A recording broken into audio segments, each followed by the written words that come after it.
Om Arunachala Shiva, Arunachala Shiva, Arunachala Shiva, Arunachala, Arunachala Shiva, Arunachala Shiva, Arunachala Shiva, Arunachala.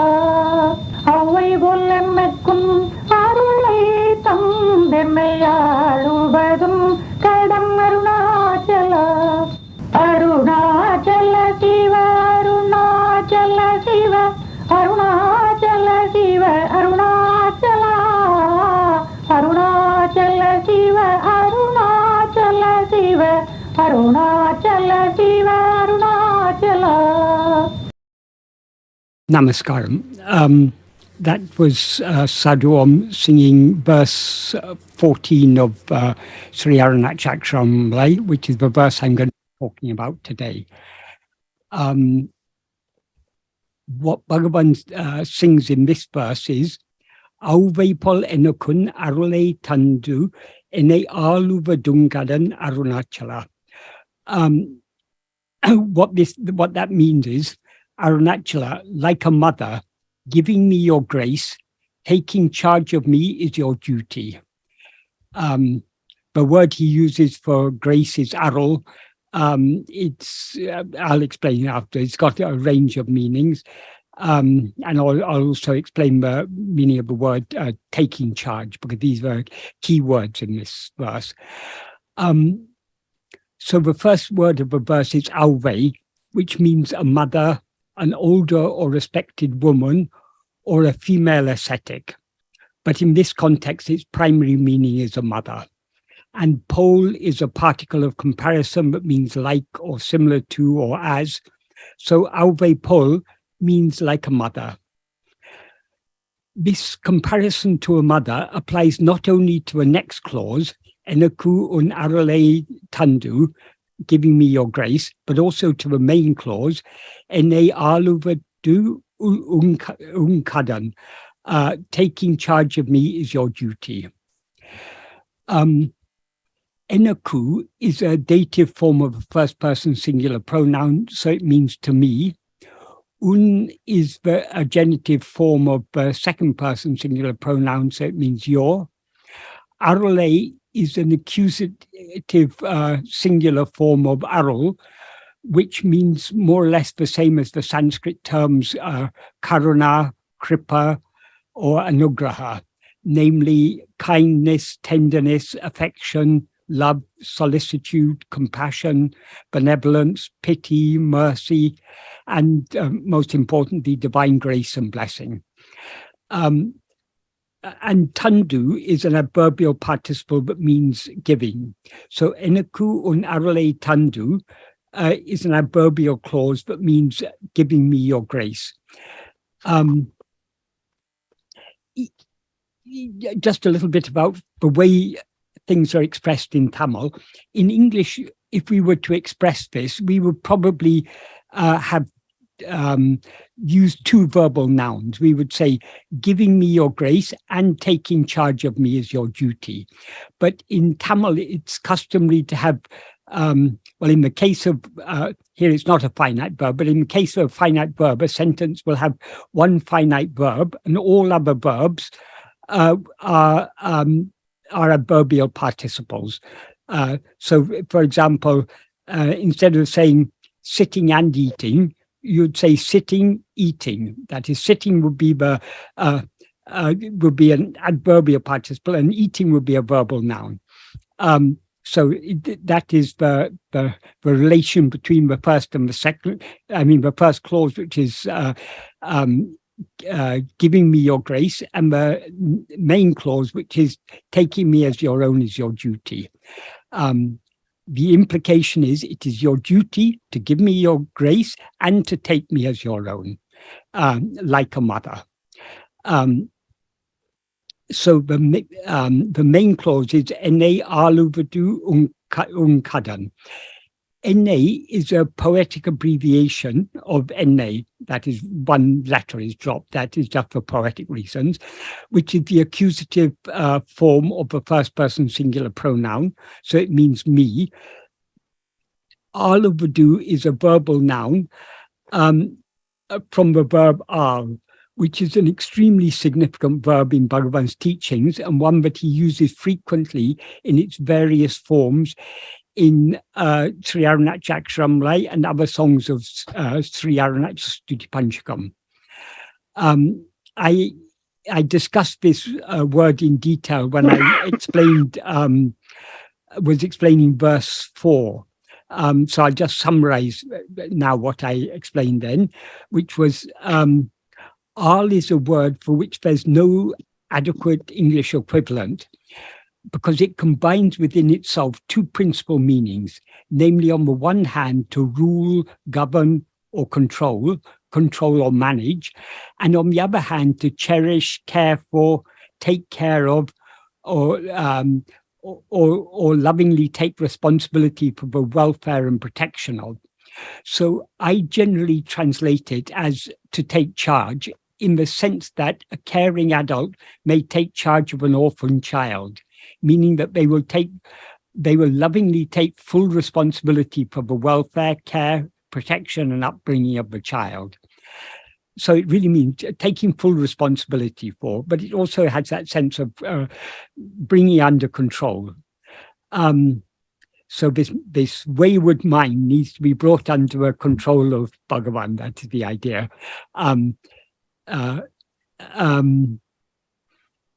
So this word āḷuvadu, as I say, I generally translate it as to take charge, but it can also be translated as to take possession of or to take as one's own, in the sense that a bridegroom takes his bride as his own, meaning that he takes full responsibility for protecting and taking care of her in every way. So eṉai āḷuvadu is a noun phrase that means taking charge of me, in the sense of lovingly taking care and control of me as your own. In his paraphrase, that is explanatory paraphrase for this verse, Muruganar interprets eṉai āḷuvadu as unadu tiruvadiku eṉai urumeaki kolludal. That means making me what belongs to your divine feet, or making me a possession of your divine feet. So the word there for what belongs to or possession is urime, but urime means not only a possession or something that is owned or what belongs in the ordinary sense of such terms, because it's got a range of other meanings, including wife. Another meaning is adime, which is a Tamil word that means a slave or dependent, and is used particularly in the sense of a devotee who is wholly surrendered to God. Such a devotee is a slave of his, subservient to him and dependent upon him. So that's the significance of the word adime. Another sense in which urume is also used is in the sense of kadame, which means duty or obligation, implying in this case one whom Arunachala is obliged to take charge of. It also means love, affection or tenderness, implying here one who by virtue of her surrender is a special target of Arunachala's love and affection. And it also means liberty or privilege arising from intimacy or friendship, implying here one over whom Arunachala has complete liberty and rights due to the intimacy of their mutual love. That is, if we have a very close and loving relationship with a person, we can take certain liberties with that person, but we wouldn't take with anyone else. It's in that sense. So all these meanings are contained in this word urime, which is used by Muruganar. As I say, the main meaning of urime is possession in the sense of ownership. It also means a possession or what is owned or what belongs.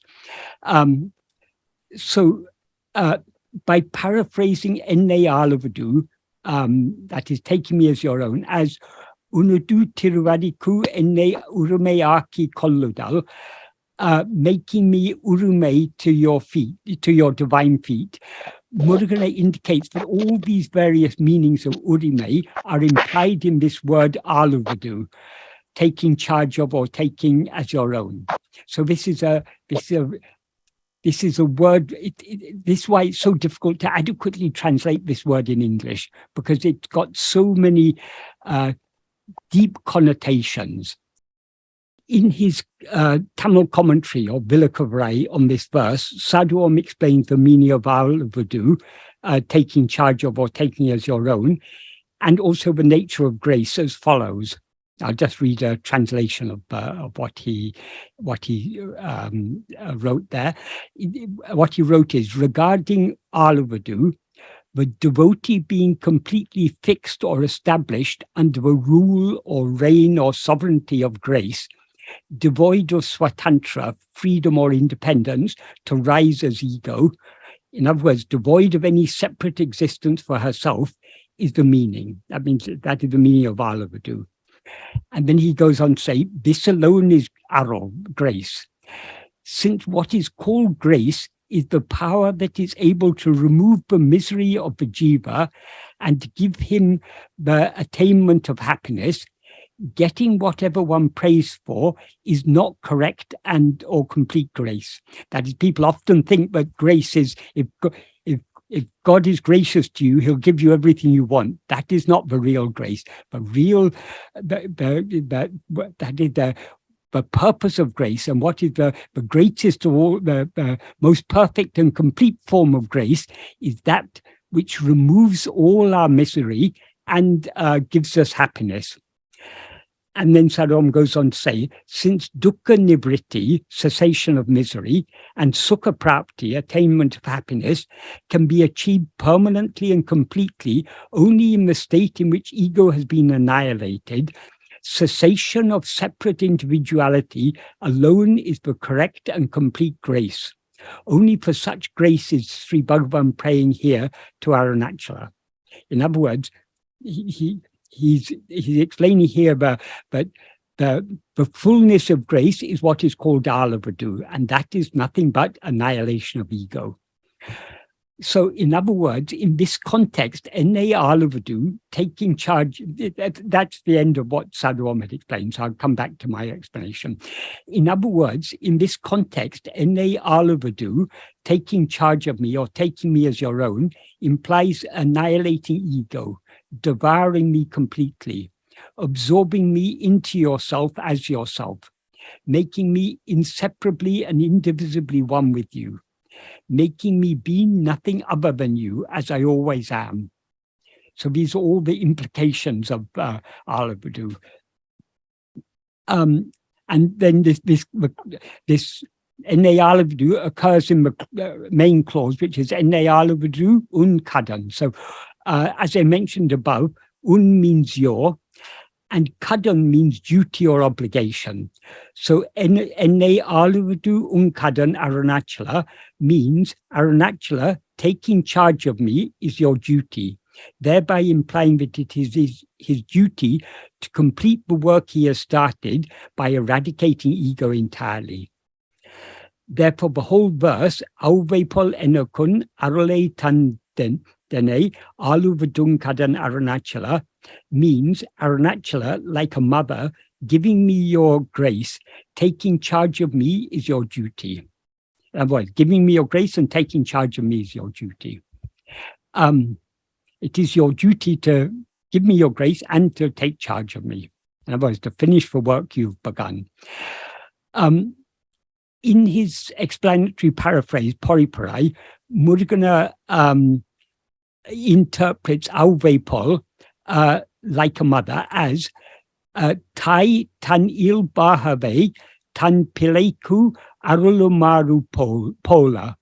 That means like the manner in which a mother, by her very nature, is gracious, kind, tender, or affectionate, loving, benevolent to her child.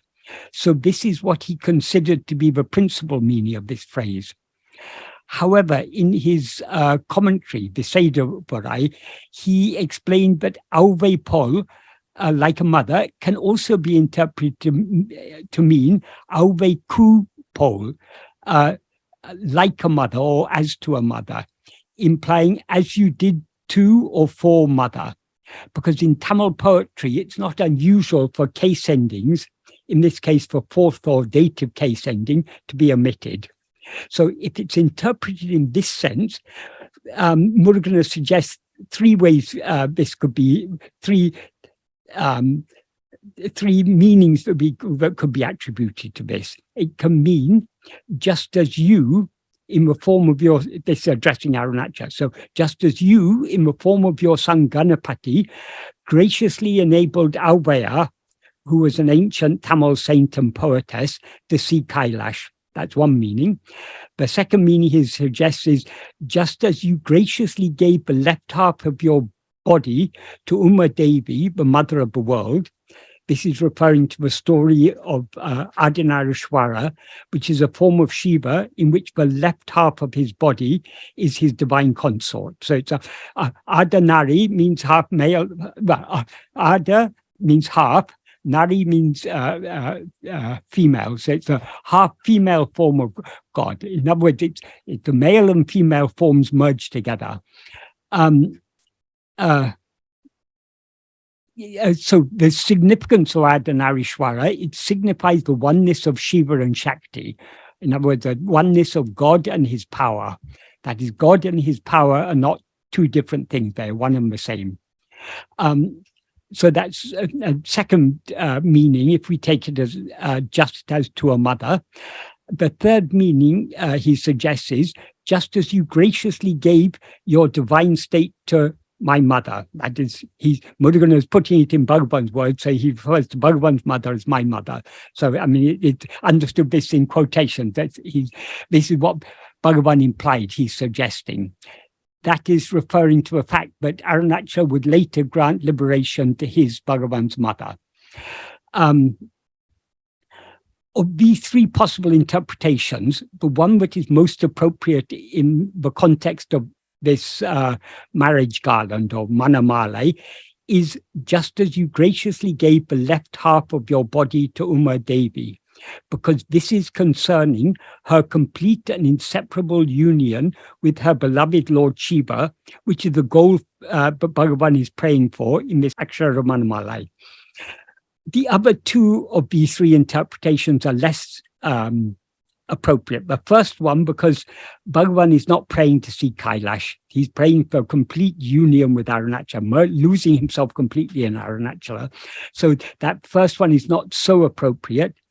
And also, as Murugan has to explain there, it wasn't in the story of auvai, it was Ganapati who enabled her to see Kailash. So he explains there, but it is the action of the son is attributed to the father. So it's a little bit, I mean, we can see that meaning there, but it's a little bit stretching it to take that interpretation. And the other interpretation, one about Bhagavan's mother, is also a little bit stretching it, because Bhagavan composed Akṣaramaṇamālai in 1912, nearly 10 years before his mother was granted the divine state of oneness with Arunachala.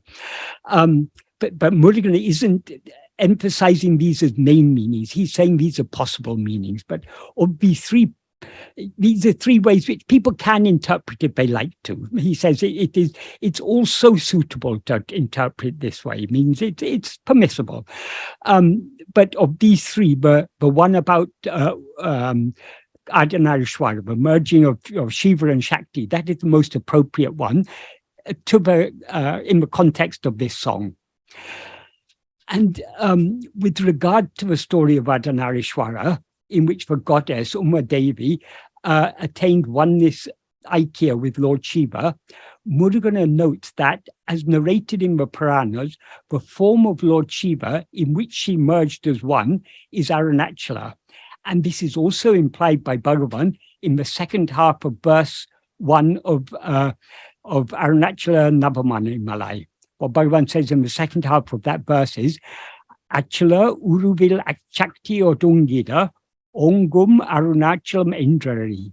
That means, know that when that Shakti, meaning the Divine Mother, subsides back in the motionless form, that is the fundamental form of Lord Shiva. That is, in his real nature, Lord Shiva is Achala, motionless. So when she subsides back into his motionless form, Arunachalam is exalted.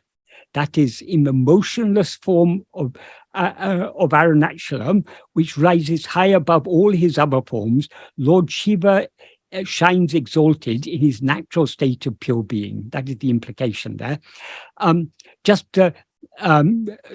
in his commentary, he refers only to the last two lines there, which are the only two lines that are relevant here. But just to put this explanation into context, what Bhagavan sings in the first verse of Aruṇācalā, there's actually a story about this. That is, there was, when Bhagavan was, in the early days when Bhagavan was living on the hill, there was one Dikshita, that is a priest from Chidambaram temple, who often used to visit Bhagavan. And he was a genuine devotee. He was really coming to Bhagavan with devotion.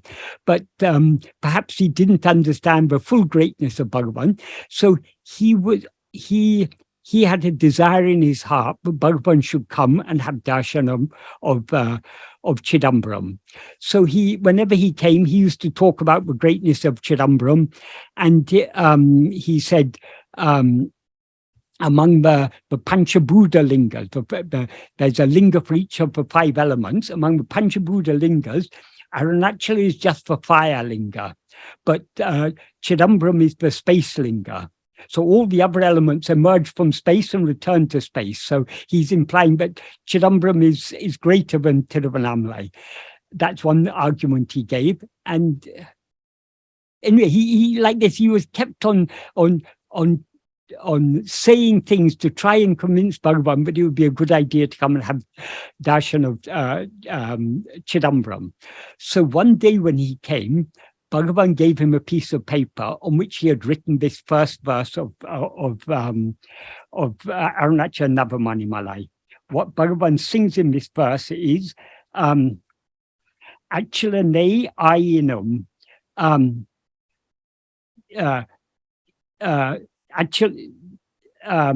Achala means Achala means he who is motionless. Ayinum means though he is motionless. Achabei tanil, in that sabbe, in the sabha, in the court of Chidambaram, actually amme edi radum.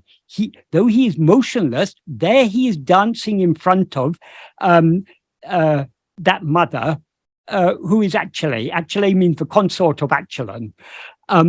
So there are various stories about the dance of Nataraja in Chidambaram, but in all the stories, the principal idea is Devi was dancing. I think Devi had just killed an asura, so she was dancing a frenzied dance of victory, and her dance was putting the whole of creation in danger. So the devas came and prayed to Lord Shiva but he should put an end to the dance. So he danced in front of her in order to bring her dance to a stillness. So Bhagavan says, though his real nature is Achala, there he was dancing. But here, she subsides in his motionless form, and therefore Arunachala shines. The implication is Arunachala shines supreme. So when Bhagavan showed that verse to that Dikshita, because he was a very good devotee, he understood what Bhagavan was saying there. He was understood what Bhagavan is saying. But the ultimate form of Lord Shiva is that Achala form of Arunachala. That is in outward manifestation, that is the ultimate form of Shiva, because Shiva is by his very nature Achalan. His motionlessness is his very nature, because he is pure being. So dancing is not his nature. In Chidambaram, he had to dance for a particular reason, in order to to subdue the activity of that Shakti, to subdue the dance of that Shakti. But here in Arunachala, he remains motionless, and through her great love for him, she comes and she merges in him. That is the implication of that verse. That has a very deep philosophical significance, because Shakti can also, Shakti, the true form of Shakti is the power of grace. That is, Arunachala and his grace are one. So he and his Shakti are one. And Shakti is that power of grace. But Shakti, if we misuse that Shakti, we can use the same power, but enables us to return to our source. If we misuse it, we can use it instead of using that power in the form of grace, which is its natural form, we can use it in the form of Maya to rise and to engage in all these activities. So the dancing of Devi in Chidambaram is representing the dance of Maya, the power, the outward going. When that power is directed outwardly, the same power when directed outwardly is Maya, when directed inwardly is grace. It's the same power. The power is one. But the true form of that power is the inward-facing power of grace.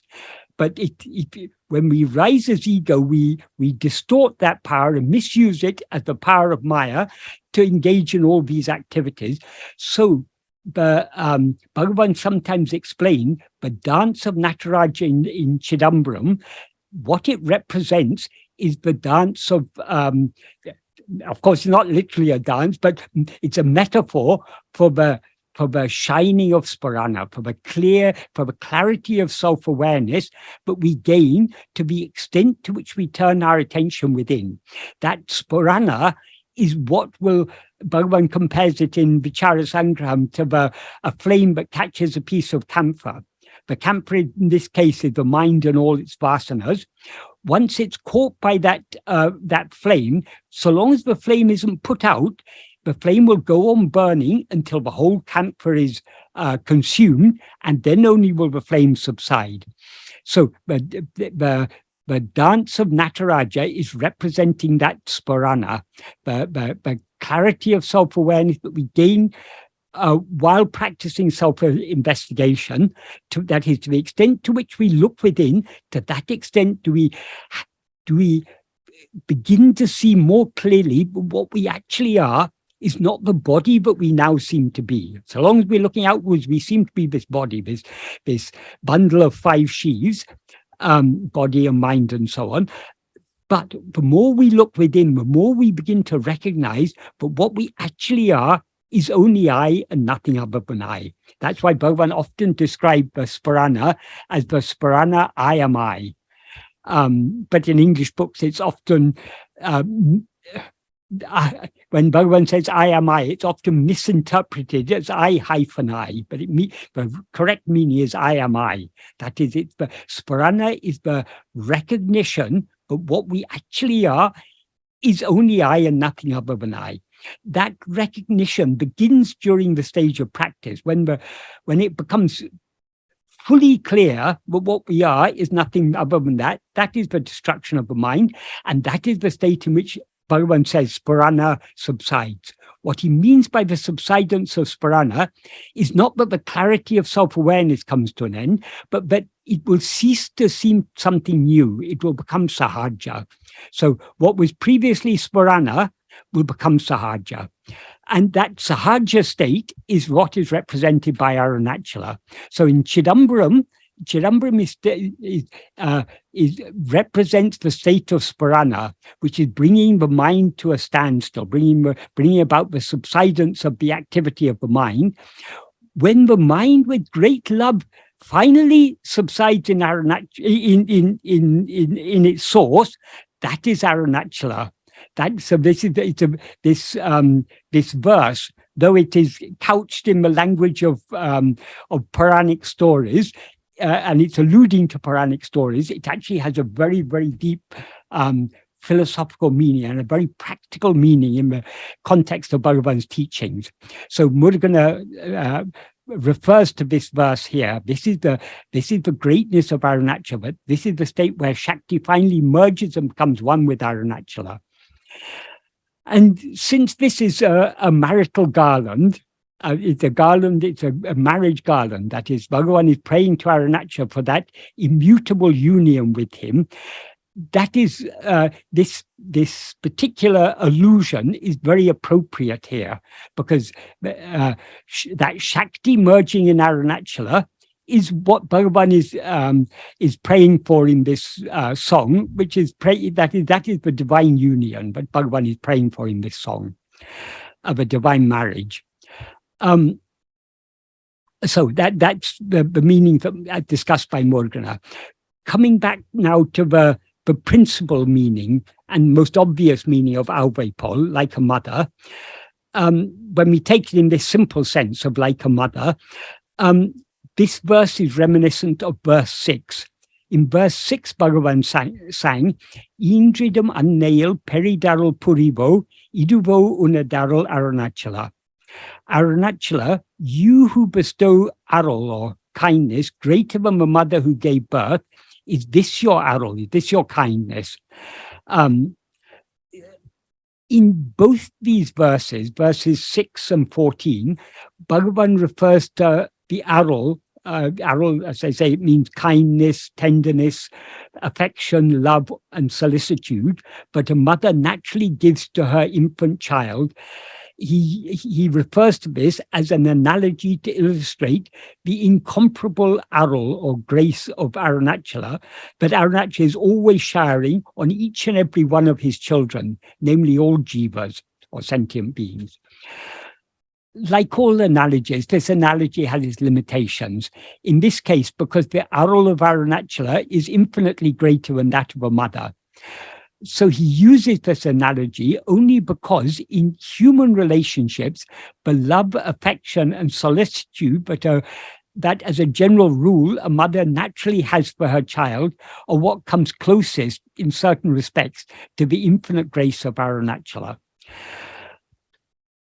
Though Arunachala is always showering his grace on all jivas, we can recognize this only to the extent to which we surrender ourselves to him, because his grace is extremely subtle, and it does everything that is necessary for us without ever actually doing anything, since it is what we actually are. So its nature is not doing, but just being. This is why we often overlook grace. We often overlook grace, which is ever shining in our heart. And we complain, oh, God is not gracious to me. He hasn't answered my prayers. He hasn't given me what I want. This is because we don't understand what grace is. We are unable to understand the subtle nature of grace.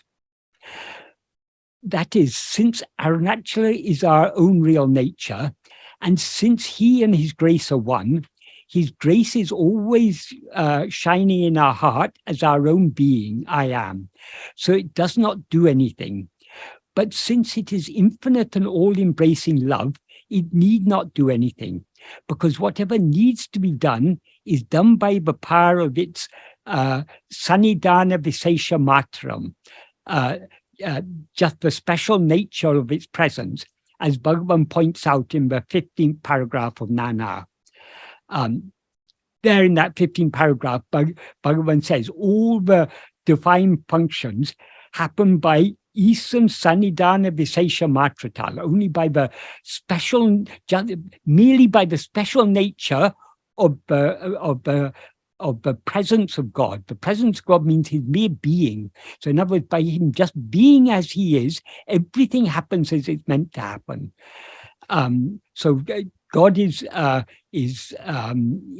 taking care of everything just by being as he is. He doesn't do anything. He just remains as he is. So this is the nature of grace. Therefore, whenever Bhagavan prays to Arunachala to give his grace, as he does in so many ways in these verses of Akṣaramaṇamālai, he does not mean that Arunachala should give us anything that he is not always giving us, but that he should draw our mind back within so that we can see that his grace is ever present in our heart and is always doing everything that is necessary for us. And that all we need do, therefore, is to surrender ourselves wholly to him, thereby ceasing to obstruct his grace by rising and dancing as ego. That is, when we rise as ego, we are turning our back on his grace. We are refusing what his grace is offering to give us. What his grace is always trying to pull our attention back within, because only when we turn back within and sink into our heart will we find the infinite love that we're all seeking. But instead of yielding that grace, we're obstinately misusing that power in the form of Maya to know and to seek happiness in things other than ourselves. Therefore, when Bhagavan asks rhetorically in verse 6, Iduvo unadaro, is this your grace? He is describing the state of a devotee whose mind is being dragged outwards by its multitude of vasanas, Vishaya vasanas, inclinations to seek happiness in Vishayas, objects or phenomena, which are what he describes in another verse as the 5 sense thieves, the aimbula kalva. And because the devotee's mind is being pulled outwards, the devotee therefore fails to recognize that his grace is shining eternally in her heart as her own being, I am, and is therefore always waiting to embrace her whenever she is willing to surrender herself wholly to it by turning her entire attention back within. That is the Akṣaramaṇamālai, that is what Bhagavan is singing about throughout Akṣaramaṇamālai, is this struggle that is going on in the heart of every true spiritual aspirant. On the one hand, our Vishaya vasanas are pulling our attention outwards.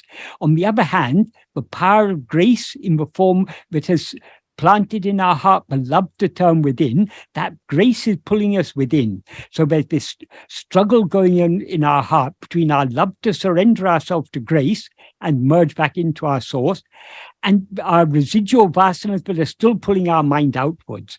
So that's what Akṣaramaṇamālai is all about that aruḻ, as Bhagavan calls it in a later verse, the warfare of grace.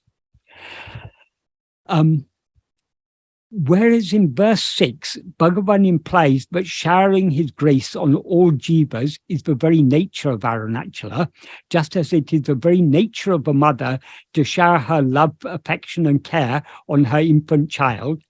In verse 14, he implies that this is not just his nature, but also his bounden duty. It is not only the nature, but also the duty of a mother to shower her love, affection, and care on her infant child, irrespective of the good or bad qualities of the child. Whether the child is healthy or sick, able-limbed or disabled, intelligent or intellectually impaired, calm or tempestuous by nature, it is both her nature and her bounden duty to love it, to care for it, and to protect it. Her obligation to love, care, and protect her healthy, able-limbed, intelligent, and good-natured infant is no greater than it would be if he or she were sick, physically or mentally handicapped, or bad-natured. On the contrary, the more sick, disabled, or bad-natured her child may be, the greater will be her obligation to shower her love, affection, care, and protection on him or her. Likewise, when Bhagavan sings in this verse, auvaipō leṉakkuṉ, aruḻai, tandeṉai, āḷuvadu kaḍaṉ Arunachala, Arunachala, like a mother, giving me your grace, taking charge of me is your duty. He implies that it is the bounden duty of Arunachala to shower his grace upon us and thereby to take complete charge of us as his very own, irrespective of how worthy or unworthy we may be. Just because our mind is filled with and clouded by a dense multitude of Vishaya vasanas, and consequently always dwelling on worldly thoughts of a very worst kind, his obligation to love, nurture and care for us, and thereby protect us and save us from ourselves, is no less than it would be if we were pure in mind and heart. On the contrary, the more impure, immature, sinful, and even evil our mind and heart may be, the greater is his obligation to save us from ourselves by taking complete charge of us, because he is not only our true mother and father, but also ourself, our very own real nature. So if we think about this carefully, we can see Bhagavan is giving us a very great assurance here. Bhagavan is declaring it is the duty of Arunachala, like a mother, to take care of us. Just as a mother has a greater duty to take care of the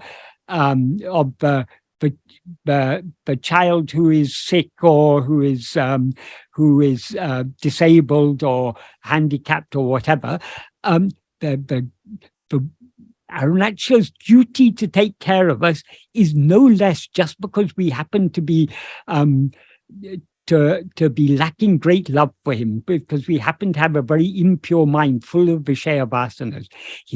His duty is no less great. As Sadhuam often used to say, Bhagavan is a great spiritual doctor. He's the greatest of all spiritual doctors. If you go to the surgery of the greatest doctor in the world, you won't find patients with ordinary ailments, with cough and cold and minor ailments. You'll only find patients whose condition is so critical, but no other doctor has been able to save them. So they, as a last resort, they come to the one doctor who can save them. So Bhagavan specializes, Arunachala specializes in saving the most unworthy of us.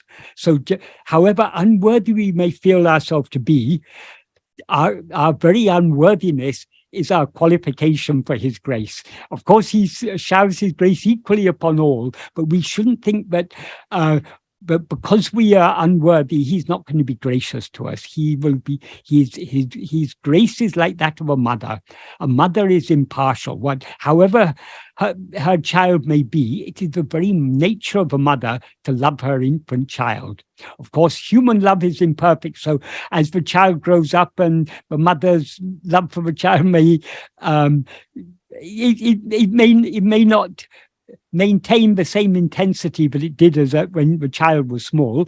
But in the case of Arunachala, his love is immutable. It's ever unchanging, ever equal, ever impartial, constant and equal to all. So we should not feel that we are unworthy of Arunachala's grace.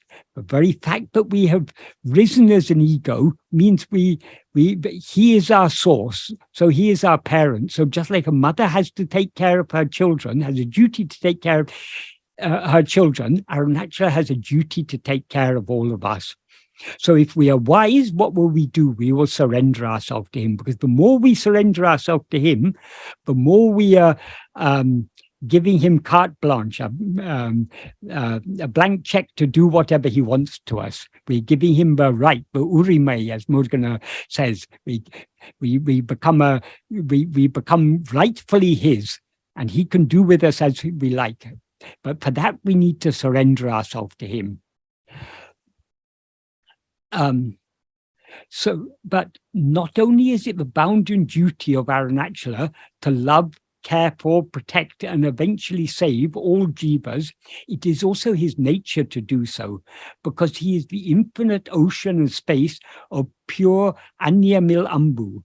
Anyamil Ambu is a beautiful term that Bhagavan uses in the 5th verse of Arunachala, of Arunachala Pancharatnam. There he uses it in a different context, but Anyamil Ambu means otherless love for what is not other. So in the context of that verse, he's talking about but when we surrender ourselves completely to Arunachala, then we love everything without any sense of otherness. but I'm using the same term here, talking about the love that Arunachala has about us, that is the anyamil ambu, the otherless love, because he doesn't see us as other than himself. And hence he loves us, each and every one of us, without limit as himself. Therefore, though Bhagavan compares the infinite love of Arunachala to the love of a mother for her infant child, he does so only for the sake of illustration, because the love of Arunachala is by its very nature infinitely greater than the love of a mother could ever be. However, though it is the very nature of Arunachala to shower his grace upon all of us, and thereby to take complete charge of us, he is infinitely patient and will never force himself upon us. So he will not complete his task of eradicating ego until we are wholeheartedly willing to surrender ourselves entirely to him. Therefore, his grace is always working within our heart, gradually preparing the ground in such a way that we will eventually want nothing else but to give ourselves wholly to him by turning our entire attention back within to face him in our heart, where he is shining eternally as our own being, I am. This is why this is why Bhagavan prays to him in this verse, saying it is his bounden duty to complete his aruḻai, the work of his grace, by taking complete charge of him here and now. That is, though it is his nature to do so, saying that it is also his duty to do so indicates the willingness of the devotee who prays thus to surrender himself wholly to him. Because eṉai āḷuvadu, taking charge of me or taking me as your own, means eradicating ego so thoroughly that we are completely deprived of our freedom to ever rise again as a seemingly separate I, thereby losing ourselves forever in him. So only one who has intense, earnest longing to surrender him or herself wholly to Arunachala and thereby be swallowed by him will pray so forcibly to Arunachala. It is your duty to do so. So that shows the intensity of love, the intensity of love that is required when we pray to him for the annihilation of ego. As Bhagavan sang in an earlier verse, in I think verse 5, if I remember, no, verse 7 it would have been. Eṇai tippo dene kalava bidil iduvo an my Arunachala. If you do not now if you do not now unite with me, destroying me completely, is this your manliness? Such prayers show the intensity of love. And there Bhagavan says, destroying me now, this very moment. So Bhagavan doesn't want, isn't praying for moksha at some time in the future. He wants to be destroyed here and now. Of course, Bhagavan had already passed that long before, but he sang this Akṣaramaṇamālai for our sake. So he's indicating to us that if we want to surrender ourselves to Arunachala, such intensity of love we should have to be destroyed here and now at this very moment. Being ekam eva advitiyam, one only without a second, Arunachala is not bound by any duty or by anything else whatsoever, but from the perspective of his devotees, he is bound by one thing and one thing alone, namely the love for him that he has, by his infinite grace, planted and nurtured in the heart of each of his devotees. That is, since it is the very nature of Arunachala to always shower his grace on all jivas, and since the inevitable effect of his ever-showering grace is to eventually arouse love for him in our heart, his very nature as infinite grace thereby creates for him a duty, namely the duty to complete the work of his grace, or his aruḻai, by annihilating the ego of his devotee, thereby taking complete charge of her as his own, making her eternally one with himself. This is the consummation of the divine marriage of Jiva with Shiva, for which Bhagavan is praying with a melting heart in so many ways throughout this love song, Śrī Aruṇācala Akṣaramaṇamālai. Om Namo Bhagavate Śrī Aruṇācala Ramanaya.